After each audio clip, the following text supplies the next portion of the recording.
ಇವತ್ತು ನಾವು ಬೆಂಗಳೂರಿನಲ್ಲಿ ಸಾವಿರಾರು ಕೋಟಿ ರೂಪಾಯಿ ಖರ್ಚು ಮಾಡಿ ನಿರ್ಮಿಸಲಾಗಿರುವಂತ ಟೆಂಡರ್ ಶ್ಯೂರ್ ರಸ್ತೆಗಳಲ್ಲಾಗ್ತಾ ಇರುವಂತ ಅವ್ಯವಸ್ಥೆಗಳನ್ನ ನಿಮ್ಮ ಮುಂದೆ ಇಡ್ತಾ ಹೋಗ್ತೀವಿ.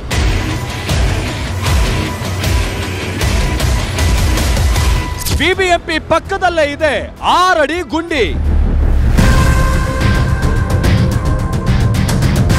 ದೇವರೇ ಕಾಪಾಡಬೇಕು. ದೇವಸ್ಥಾನದ ಮುಂದೆನೆ ನೋಡಿ. ಕೆಪಿಸಿಸಿ ಕಚೇರಿ ಮುಂಭಾಗದಲ್ಲೇ ಏನು ಅವ್ಯವಸ್ಥೆ ಗೊತ್ತಾ?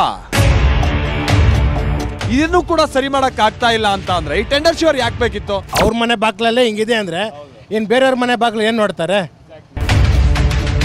ಇದು ಸುಮ್ಮನೆ ಚಿಕ್ಕದೇ ಆಗಿರ್ಬೋದು, ಬಟ್ ಪ್ರಾಬ್ಲಮ್ ದೊಡ್ಡದಾಗುತ್ತೆ. 20 ವರ್ಷದಿಂದನೂ ಇದೇ ಗೋಲ್ನೇ ನೀವು ನೋಡಿರ್ತೀರಾ.